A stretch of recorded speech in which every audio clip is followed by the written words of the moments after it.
Hey Mish, how's it going? Doing good. How are you? Good, good. So obviously you guys had, an issue with some missed tackles against Virginia Tech. Some of that's obviously, their ability, but just how have you guys worked on trying to correct that issue during this past, few days? I would just say keep doing the same thing. The coaches put us in great positions to make plays last game. We just didn't make those plays. So we definitely got a little chip on our shoulder when it comes to tackling. But we know we're a physical defense. We've showed physicality and tackling for 4 games, and it didn't go the way we wanted to when it came to tackling. But we're working on it every single day, and we know we're a physical defense. We know who we are. So one game doesn't define us. Next, we'll go to Jordan McPherson of the Miami Herald. Jordan. Hey there, Mish. How you doing? Doing good. How are you? Doing great. I got two questions for you. First off, for with Cal, what have you seen from their offense on film and as you guys prepare for them? And then also just playing at Cal. You've been there before. What's the atmosphere going to be like? What do you remember from playing games at Cal from your time over at Washington? Right. Those are two really good questions. To answer the first one, their offense, is really explosive. They have a really good quarterback, number 15, really good guy. He can throw it anywhere. He's really accurate, especially over the middle. He throws a really good back shoulder ball. He's on cue with his receivers. All of his receivers are really good, and they know, where the ball is going to be placed, which, puts them at a great advantage and, puts DBs at a disadvantage, especially when a quarterback and a receiver are on time. Their O-line's a strong O-line. And they got two running backs that are really good, and they can run anywhere. They can run in the gaps, they can run outside. So we have a team that's really balanced, including their tight ends. I think we have all that combination of really good guys at each spot that you can make a lot of plays.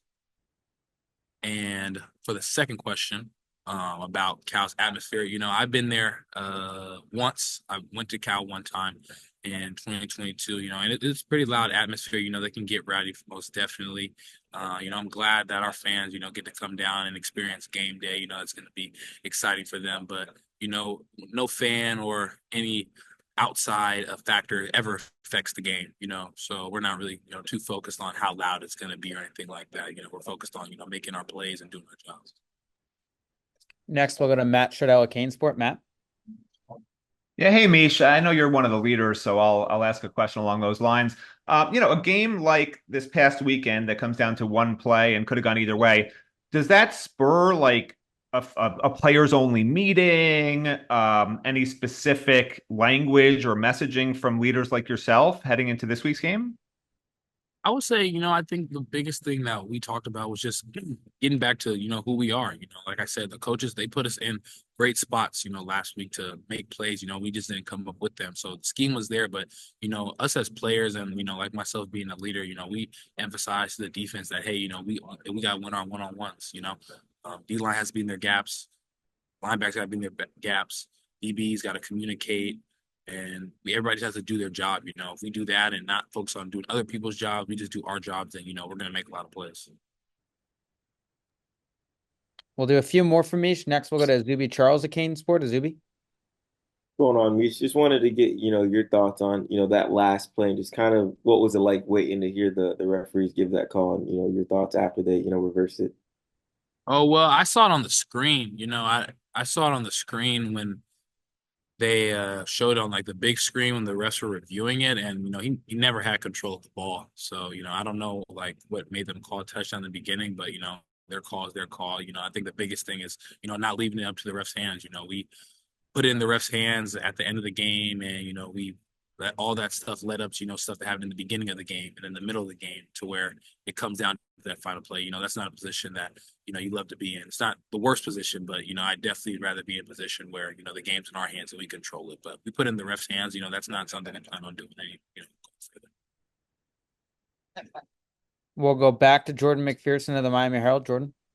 Hey, Amisha, with that last play, Isaiah Horton being on defense with you guys for that last play, what was it like seeing him get involved and play a factor in that final play? And especially considering what he's been doing on the offensive side, to see him help you guys on both sides so late in the game on Friday. Oh, it's great. I'm shout out to Zay Horton. He's been the her jumper. We call him the jumper. He jumps pretty high. He's tall, he's big. He knows how to attack the ball, being a receiver. So he's always been in that spot. We just have never been put in that situation like that. But I think it's amazing he's able to do both things. He had an amazing game when it came to offense, scoring touchdown, had a huge catch, over the middle, diving. And then just for him to cap off the game, doing something that receivers usually don't do, which is play on defense. It was just amazing. It's a blessing. And he's having a great season right now. And I know he's planning to make more plays on offense and, on defense if he has to.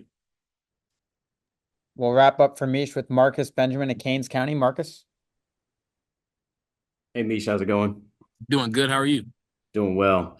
Just wanted to ask about the play of Zaquan Patterson toward the end of the game. Of course, he was inserted in the game because, I believe, because of injury, and he was asked to step up in a big moment in the fourth quarter. So, what have you seen from him and his development, and how confident do you feel he can step in again if needed?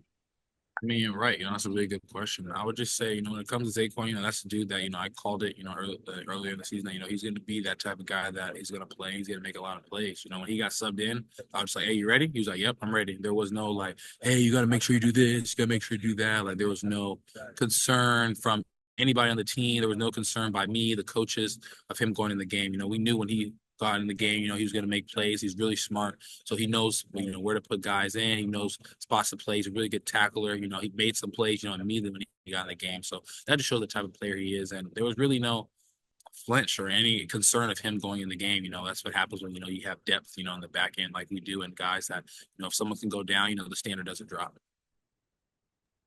Awesome, Mish. We appreciate your time and good luck on Saturday. All right. Thank you.